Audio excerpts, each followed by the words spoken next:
Ok. Ok.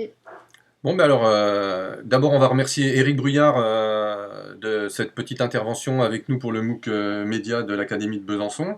Donc, Éric Bruyard est professeur à l'université Saclay, c'est ça qu'on dit comme ça maintenant? Oui, enfin, oui. D'abord, Ernest Cachan, Et c'est le le. NS Cachan, bien sûr, d'abord. Et, il est le coordinateur des MOOC Fun EMI de la plateforme Fun. Et il a aussi une expertise dans le numérique et l'éducation. Et c'est à ce titre que nous lui avons demandé d'intervenir aujourd'hui pour nous apporter quelques éclaircissements, pour nous aider et aider tous les MOOC A à pouvoir entreprendre leur séquence pédagogique hein, en ayant un petit peu mûrement réfléchi les relations entre l'informatique et les médias. Voilà, merci Eric. Bah, merci à vous. Alors, juste pour essayer d'introduire un peu le propos. Alors, initial, euh, là, il y a un problème, non? Non, non, c'est bon, c'est bon. Non, non, c'est bon. Ok. Bah, l'idée initiale, c'était de traiter un peu cette demande qui était pédagogie instrumentée par le numérique. Alors, j'aime pas trop cette question parce que pour plusieurs raisons, je vais essayer d'expliquer. Alors, pour moi, apprendre à enseigner, c'est avant tout des activités sociales qui sont instrumentées. Et elles s'effectuent dans des institutions qui ont des buts et des valeurs, mais aussi hors d'institutions.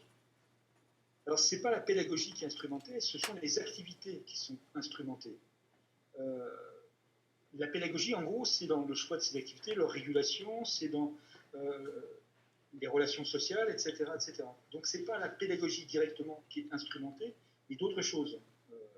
Et la pédagogie demeure pleinement la pédagogie. Alors, la question qui se pose dans les faits, c'est, dans ces activités sociales instrumentées, c'est une instrumentation qui est renouvelée, une instrumentation qui est particulièrement nouvelle. Et en gros, quelles incidences il peut y avoir quand on transforme l'instrumentation qui est utilisée dans les activités éducatives. Alors cette activité, elle est délicate, elle est difficile, c'est-à-dire qu'elle est difficile pour plein de raisons. Alors, je vais essayer d'en énumérer quelques-unes. Alors, en gros, c'est rarement radicalement nouveau hein, tout ce qui se passe. En général, avec une nouvelle instrumentation, on refait des activités qu'on faisait auparavant. Et il y a parfois des choses un peu nouvelles, mais très souvent, on reprend des pratiques existantes, des pratiques qui ont existé à un moment donné, qui sont en partie modifiées par l'instrumentation. L'incidence de l'instrumentation, en fait, elle est extrêmement multiforme. Elle intervient sur tout un tas d'aspects. En gros, sur les contenus même liés à l'éducation, sur les formes pédagogiques utilisées, sur les modes de communication entre les différents acteurs. Elle intervient aussi à différents niveaux, à des niveaux très locaux, très peu d'activités, mais à des niveaux qui sont des niveaux plutôt établissements ou institutions, ou des niveaux d'ailleurs plus grands hein, en termes macro. C'est-à-dire qu'il y a tout un tas de niveaux d'intervention et tout un tas de formes d'intervention et de modification possibles.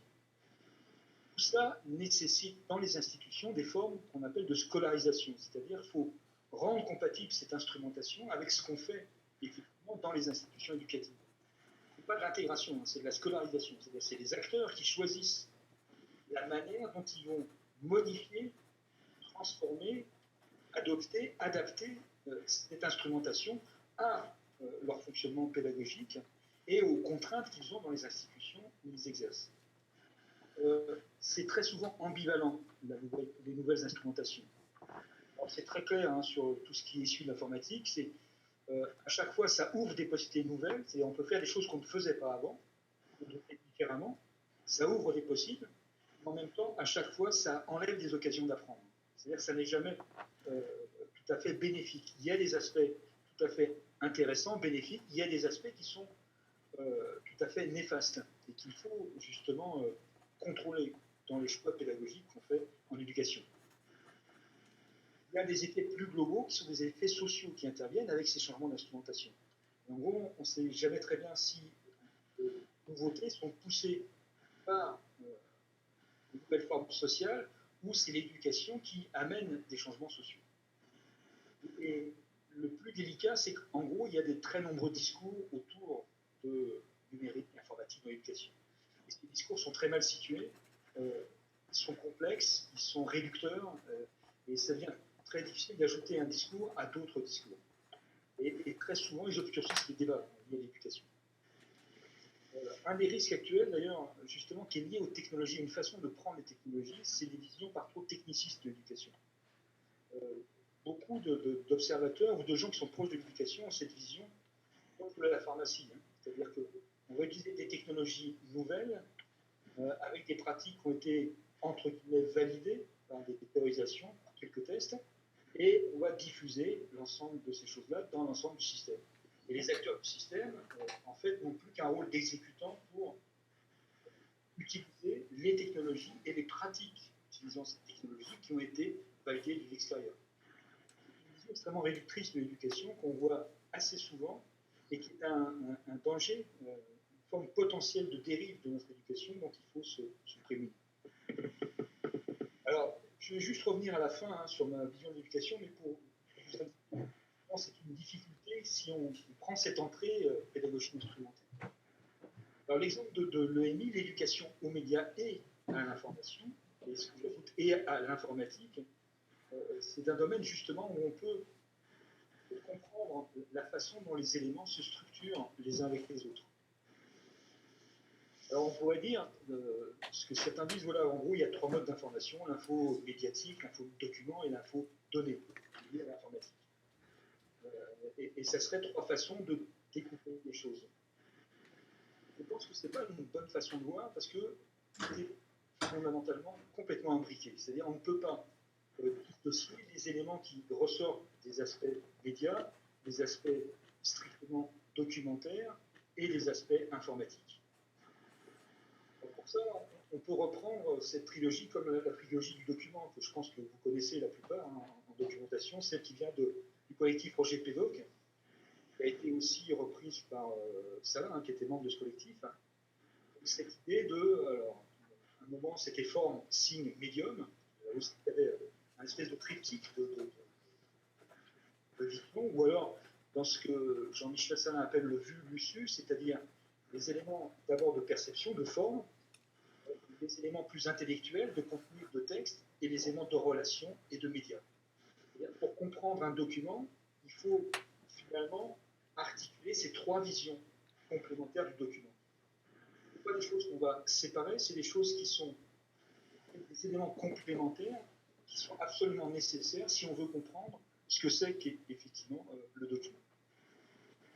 Alors, dans les dimensions liées à l'EMI, on peut dire qu'il y a une dimension de diffusion qui est liée à l'aspect média, il y a une dimension de signe et de forme qui est liée à ce qui tourne, ce qui est diffusé, et l'informatique intervient dans les modalités de traitement. C'est-à-dire que tout ça est traité d'une certaine façon. Si on prend d'autres critiques, on pourrait dire, voilà, très souvent dans les discours médiatiques, des formes qui sont liées à l'émotion, l'objet de l'image et l'intention qui est liée à un processus. Et si on n'a pas une forme imbriquée des 3 choses, ben, il y a des éléments qui manquent dans la compréhension de ce qui se passe autour de nous. C'est très important justement, c'est pour ça que, à mon avis, l'informatique est essentielle, c'est cette dimension de processus, c'est-à-dire quels sont les processus sous-jacents. Pour mieux comprendre et d'expliciter les choses. Je vais prendre quelques mots justement pour essayer de vous illustrer ça. On entend très souvent les éléments d'intuition. Alors c'est beaucoup utilisé avec les technologies actuelles. Les technologies actuelles seraient plus intéressantes parce qu'elles auraient un caractère intuitif. Le mot intuitif, il est important à comprendre. Qu'est-ce qui est intuitif, qu'est-ce qui ne l'est pas? Et d'où provient cette intuition? Alors l'intuition serait utile, ou le caractère intuitif serait utile parce qu'on saurait directement ce qu'il faut faire, ou on ferait directement ce qu'il faut faire ou ce que l'on peut faire. D'autres ont pensé qu'on devait faire. L'intuitif, est-ce que c'est un caractère d'universalité? Est-ce que ce qui est intuitif pour quelqu'un est intuitif pour tous? Et non, puisque même si l'intuition est liée à la perception, c'est lié à des gestes. Les gestes, ils sont appris, ils sont essentiellement culturels. Comment on apprend cette intuition? En gros, effectivement, il y a des choses au cours de nos expériences qu'on va faire. Et en gros, ce qui deviendrait intuitif, c'est ce qui a été appris et un peu oublié ou automatisé. C'est-à-dire qu'on a une association qui s'est perdue. Et en gros, on pourrait, sans réfléchir, faire les choses directement.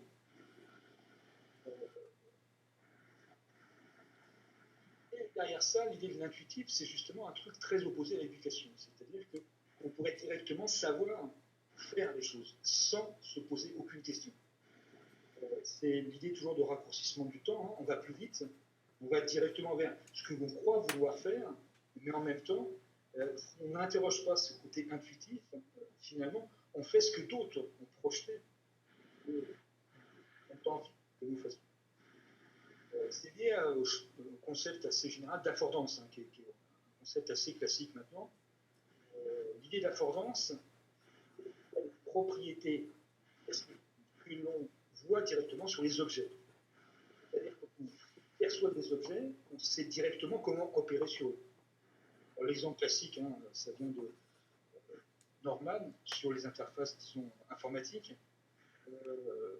Prenez l'exemple d'un bouton de porte, hein, sur la forme du bouton de porte, vous savez directement comment faire le geste. S'il faut tourner, s'il faut appuyer, s'il faut pousser, etc. La forme de l'objet vous renseigne sans que vous ayez besoin de la faire, vous renseigne sur le geste que vous allez faire. Bien sûr, les bonnes affordances, entre guillemets, qui ont été culturellement apprises, vous facilitent énormément la vie parce que vous savez opérer directement sur les objets. Voilà. Ça a un côté facilitant, direct, mais en même temps, cet aspect direct devient gênant. Hein. Cette idée d'intuition, on reprend sur l'intuition, hein, l'affordance, c'est l'idée d'immédiat. L'immédiat, c'est non médié, c'est-à-dire c'est l'aspect on va directement sans opération de médiation, sans opérer de médiation. Pour comprendre les éléments qui sont sous-jacents. L'association devient quasi obligatoire. L'autre chose, d'ailleurs, on peut reprendre un autre terme français intéressant qui est la transparence. Parce que c'est bien les mots qui portent les sens opposés. Hein. On va dire de quelque chose qui est transparent parce qu'on peut voir à travers. Dans beaucoup de domaines, notamment les domaines techniques, on voulait essayer de rendre ouvertes des boîtes noires qu'on utilisait. Ouvrir une boîte noire, la rendre boîte de verre, c'est pouvoir observer des processus à l'intérieur pour mieux les comprendre. Donc là, rendre transparent ces boîtes noires, c'est justement permettre de voir. Le point transparent, maintenant, il a changé de sens. Hein. Pour les transactions bancaires, être transparent veut dire que finalement le client, la personne ne voit plus rien. Transparent, c'est-à-dire qu'il ne voit plus rien des processus sous-jacents. L'opposé qu'on a sur les questions alimentaires maintenant, on a besoin de transparence, c'est-à-dire d'avoir des traces de toutes les transformations qui sont effectuées. On veut connaître tous les éléments successifs. Alors, le mot de transparence résume bien, hein, c'est double sens opposé. Transparence pour donner à voir, ou transparence pour rendre les phénomènes totalement opaques. Les questions d'éducation, elles sont bien fondamentalement dans cette transparence intuitive. Alors pour revenir un peu à cette idée de numérique, alors, le mot numérique a un sens extrêmement englobant maintenant, c'est-à-dire que c'est presque très associé à des transformations sociales radicales maintenant, ce qui fait que tout passe par le numérique. Alors c'est à la fois un nom et un adjectif, hein, c'est les formes. Pour simplifier, je pense que si on veut mieux comprendre, le numérique serait plutôt pour moi un format de données, un format de données, on transforme, on numérise, c'est-à-dire on transforme des éléments par des nombres, par des suites de nombres. L'électronique, ça correspond à des dispositifs physiques, machines. En sens, un livre électronique, c'est le dispositif de lecture, un livre numérique, c'est le livre lui-même numérisé, c'est-à-dire le format numérique du livre. Et l'informatique demeure les traitements possibles qu'on fait autour de ça. C'est-à-dire qu'il n'y a pas de traitement, on ne comprend pas les traitements qui sont possibles, si on n'a pas idée des traitements qui ont été faits, qui peuvent être faits, ben, justement, il y a un processus éducatif qui ne marche pas. Alors, pédagogie numérique, hein, ça n'a pas été dit, mais certains reprennent école numérique, université numérique, pédagogie numérique. Il faut voir que c'est un abus très fort. Hein. La pédagogie numérique est à la pédagogie, ce que la musique militaire est à la musique, ce que la démocratie populaire est à la démocratie. Hein. Il y a des réductions extrêmement fortes. De temps en temps, ça peut fonctionner dans le discours. Il faut comprendre que derrière ça, il y a des éléments extrêmement réducteurs. Alors, pour terminer, peut-être nouveau dans l'éducation, c'est que l'éducation a toujours besoin d'instruments. Ça, c'est sûr. Objets manipulés. Et l'instrument fondamental du 19e siècle, par exemple, c'était le manuel. Le livre, c'est l'objet fondamental de notre éducation.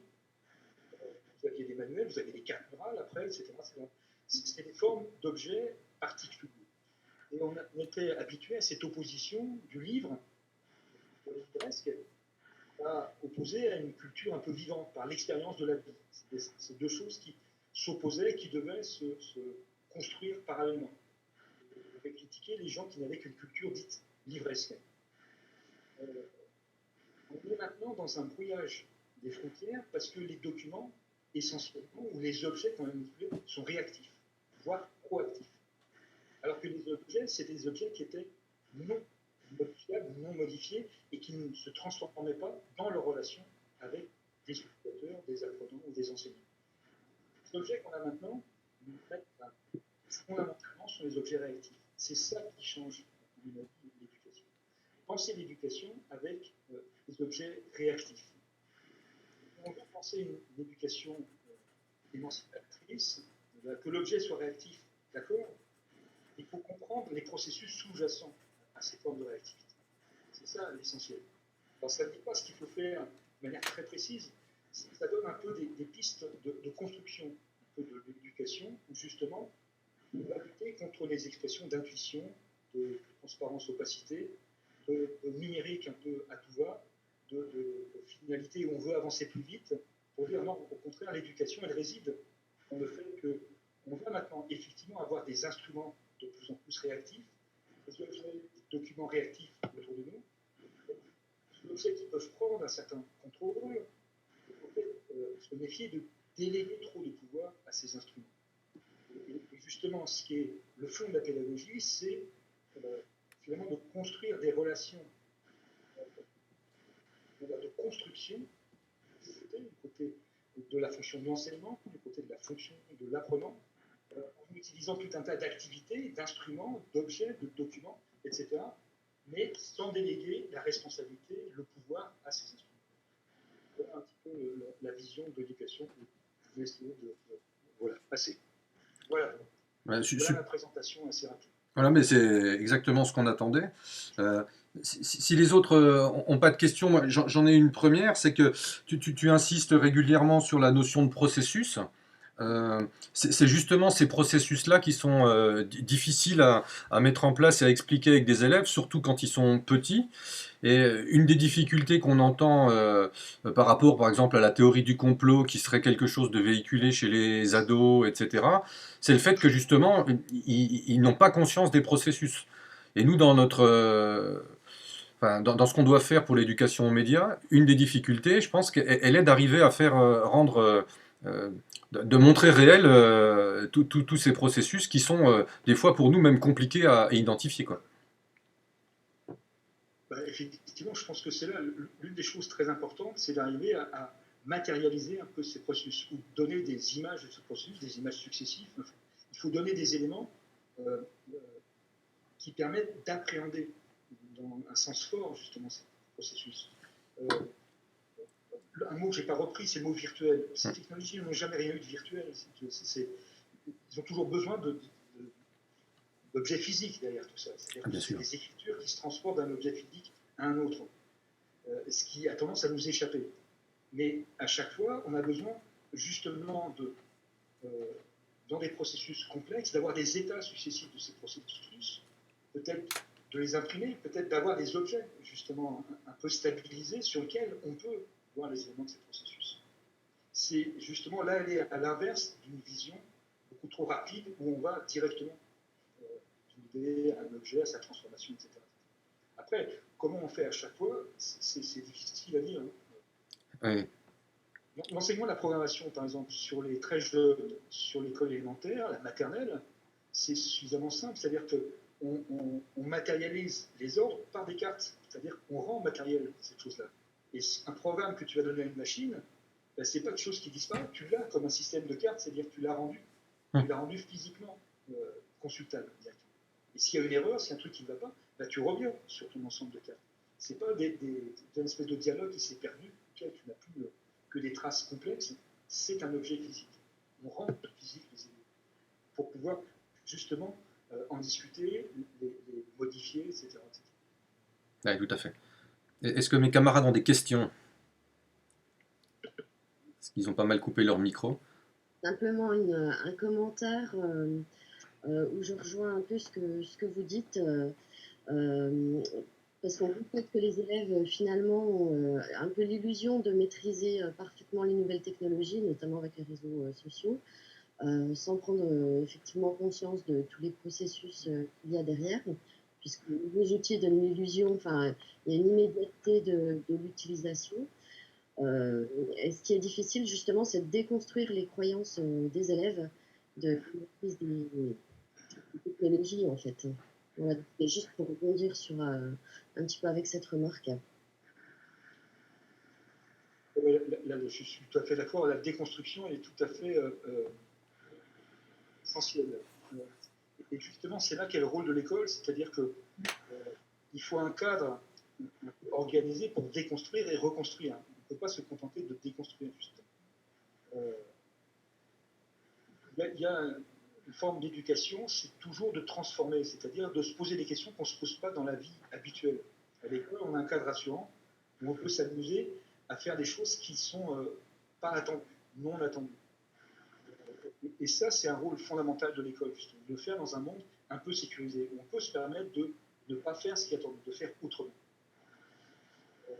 Il faut justement déconstruire, il faut modifier, il faut faire des choses inattendues pour pouvoir apprendre, pouvoir comprendre. Dans un monde trop fixé sur des objectifs immédiats, la réalisation directe d'objectifs. L'éducation, elle doit prendre ce pas de côté, elle doit faire ce pas de côté.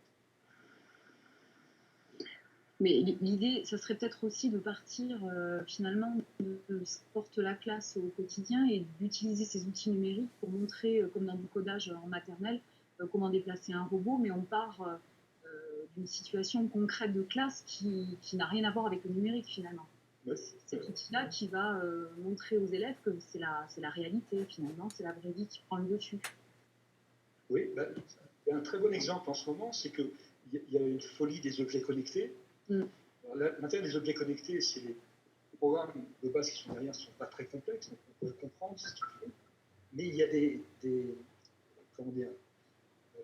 incidences sociales de ces objets, de leur utilisation, etc. Donc on a un monde où justement on peut rapprocher très facilement l'informatique de l'utilisation sociale des objets informatisés. Et la classe est un bon environnement pour ça. On peut observer ce qui se passe, on peut se poser des questions, on peut en discuter, etc. etc. Et là, on n'a pas de coupure forte entre ce qui est informatique stricte ou la programmation et l'usage social de tout ça pour des finalités de classe, d'autres, etc. Pour des finalités qui n'ont rien à voir avec les autres. Après, il faut y construire ces activités. Si je savais lesquelles faire, oui, on le dirait. Hein. Heureusement, on les a pas. C'est toute la difficulté d'inventer ces nouvelles activités de classe. Et justement, en évitant cette coupure trop nette depuis très longtemps entre les sciences d'un côté et les sciences dites humaines de l'autre.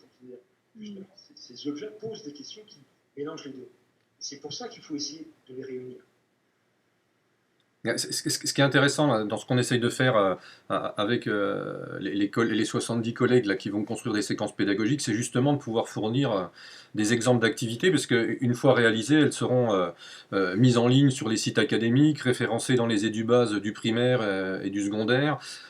Et on a essayé dans ce MOOC de mêler des collègues du primaire avec des collègues du second degré, parce que justement dans le primaire, ils n'ont pas cette coupure disciplinaire qu'on peut connaître nous dans le secondaire, et peut-être qu'effectivement on aurait tout intérêt à travailler sur ça, mais on voit bien que dans ce MOOC qui était ouvert à tous les enseignants possibles, on a quand même une grande majorité de documentalistes par rapport aux autres corps professorales du second degré, quoi. Comme si ça ne semblait pas être une problématique intéressante pour les autres disciplines, quoi. Et c'est en ça, quand tu dis qu'il ne faut pas séparer le scientifique des humanités, qu'on a une petite difficulté quand même. D'accord, sur ces difficultés. Après, on ne changera pas les choses en trop peu de temps. temps, mais je veux dire, voilà, il y a un cheminement à Oui, faire. oui. Petit à petit, les choses sont possibles, il faut trouver des bons exemples. Ah, mais par exemple, les TPE ou l'éducation civique et morale sont des moments un peu transversaux qui, à mon avis, peuvent tout à fait euh, avoir cette vertu-là. Et puis, dans la réforme du collège, les EPI là, vont être aussi des moments où on va pouvoir plus facilement faire de la mayonnaise entre les disciplines. Et je pense qu'il faut investir ça de manière importante, quoi. L'une des questions d'ailleurs sur les projets montés, c'est les traces après qui restent. Il est assez, c'est une façon de voir assez classique de dire voilà, on fait un projet, on monte un projet, on le documente, et cette documentation du projet, on va le mettre dans une base, que d'autres vont prendre. Il y a une forme souvent de dépersonnalisation, c'est-à-dire que comme si le projet existait indépendamment des personnes qui l'ont mené. Finalement, on reprend le projet, mais on ne contacte plus les personnes. Est-ce que le service citoyen ne serait pas justement une forme importante? Parce que c'est une demande auprès des enseignants, c'est-à-dire que les gens acceptent après, quand ils ont un projet, de pouvoir être recontactés par d'autres enseignants qui aiment mieux savoir un peu mieux ce qui s'est passé, les problèmes qu'ils ont eu, etc. On a cette tendance à cette vision de il faut dépersonnaliser, il faut décontextualiser, pour que les gens recontextualisent d'ailleurs. Mais est-ce que c'est la bonne formule? J'en sais rien. En fait, il y a une vraie question derrière. Voilà comment on fait vivre un projet et quels sont les éléments après de. Alors, le mot transfert, ça ne marche jamais. On ne transfère jamais. C'est-à-dire, qu'est-ce qui reste d'un projet? Est-ce que les personnes qui l'ont mené ne doivent pas rester associées pour qu'on ait un contact avec le texte même du projet et les personnes qui ont continué à le vivre? Après, il y a les réseaux sociaux qui peuvent développer justement ce contexte. Sur Twitter, quand un collègue a un projet qui l'intéresse d'autres, finalement, on se questionne. Et ça fait boule de neige. C'est souvent comme ça que ça se développe. Maintenant, c'est local, c'est sur Twitter. Voilà, ça peut être un peu restrictif aussi, puisque finalement, sur le terrain, on n'a pas forcément cet échange avec les collègues qui sont dans la porte, juste à la porte à côté. Ce qui est paradoxal. Oui, mais c'est comme ça que s'est construit notre éducation, en fait. C'est difficile de... tout le système est conçu et organisé sous cette forme-là. C'est-à-dire que l'enseignant est tout seul dans sa classe. En fait, il y a toujours cette vision d'isoler. Et la personne doit assumer toute seule tout ce qui se passe dans une classe. Et c'est pour ça, moi je rebondis un peu sur ce que tu dis, quand tu dis qu'il y a les réseaux sociaux. On a des fois plus de proximité avec des gens qu'on ne connaît pas physiquement qu'avec des collègues qu'on croise tous les jours dans les couloirs. Donc si cette proximité permet de faire avancer des projets de EMI, voire à la limite avec tous ces outils-là, si je peux travailler avec un collègue d'une autre discipline et d'un autre établissement et que ça fait avancer le projet, il a tout autant de sens. Et c'est cette chance que nous offre cette communication par le net, là. Exactement. En plus, c'est souvent plus facile parce qu'on enlève des questions de pouvoir, de contexte. Et il y a toujours plus de choses dans le fait de relations proches. Quelqu'un d'extérieur, on aura cette relation uniquement sur ces objets-là. Il n'y a pas de... Il y a moins d'enjeux, il y a moins d'interférences possibles. Ouais, de jugement. De jugement aussi, c'est ça. Les gens sont loin, je veux dire, ils n'ont aucun enjeu. Alors que là, dans l'environnement proche, il y a toujours tout un tas de relations sociales qui compliquent les choses. Après, tu as souvent insisté qu'il y a des processus, des modalités de traitement liées à l'informatique. Est-ce que tu ne penses pas que c'est là aussi qu'on pêche un peu en termes de maîtrise? Parce que essayer de comprendre comment fonctionne un certain nombre de médias sociaux sans avoir la possibilité de voir comment c'est construit, hein. Je ne dis pas qu'on serait capable de comprendre, mais déjà sans avoir la possibilité de comprendre, ça aide pas du tout à pouvoir faire une éducation aux médias transparente dans le sens où on voit dans la boîte, quoi. Là, si tu veux, les choses évoluant vite, on voit bien qu'il n'y a pas une dimension très collective du métier. C'est-à-dire, il y en a qui sont très forts, donc ils peuvent donner à voir s'ils font un travail justement à d'autres qui n'auront pas le temps, pas les compétences de le faire. Chacun n'a pas les mêmes compétences. C'est-à-dire, si on arrive à mieux partager tout seul, on a des chances. Si chaque enseignant tout seul doit inventer tout seul, doit essayer de comprendre tout ça, il n'y arrivera jamais. Ça, c'est pas possible. Ouais. Alors nous, on a rendu obligatoire les séquences pédagogiques. Il fallait des équipes d'au moins 3 personnes.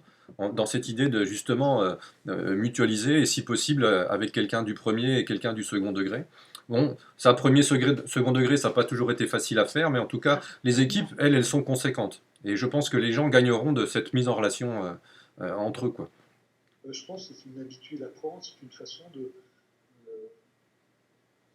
c'est une compétence particulière de pouvoir travailler en groupe comme ça, et justement de bénéficier du travail de groupe et de pouvoir à la fois contribuer et tirer bénéfice de tout ça. Ouais, c'est du don gratuit et du partage intensif. C'est ce qu'il faut développer. Oui, mais c'est pas que du don, c'est-à-dire que les gens peuvent comprendre que ça les aide aussi, c'est-à-dire qu'ils gagnent du temps. Ah bah, c'est faire quelque chose qu'ils n'auraient pas fait, etc. C'est évident. Non, mais on va vers cette logique-là. Cette logique de partage. Sinon, on n'arrivera pas, comme tu le disais tout à l'heure, à faire le travail, parce qu'il y a trop d'éléments à prendre en compte. Et on voit bien quand même que c'est une logique qui est difficile à mettre en œuvre, mais que quand elle est mise en œuvre, les groupes qui arrivent à se constituer, on voit, nous, sur les 2 précédents MOOC du MOOC Doctis, il y a des gens qui sont restés en contact professionnel alors qu'ils ne sont pas des mêmes académies. C'est-à-dire qu'ils ont trouvé je sais pas, une solidarité. Plus les documentalistes, elles sont souvent, je dis elles parce que c'est souvent des femmes, mais elles sont souvent toutes seules. Donc c'est des métiers où avoir des relations, même ailleurs, c'est quand même vraiment une aide. Donc on approche de la demi-heure, je crois qu'on l'a même dépassé. Est-ce que quelqu'un a encore des questions? Non. Non? Bon, bah écoute, on te remercie Eric, et puis on espère que toutes ces réflexions-là permettront à nos collègues de faire un certain nombre de séquences, puis quand tout ça sera fini, on t'enverra ce qu'il en est ressorti. Ok, merci beaucoup. Merci, bonsoir. Au revoir. Au revoir. Bonsoir.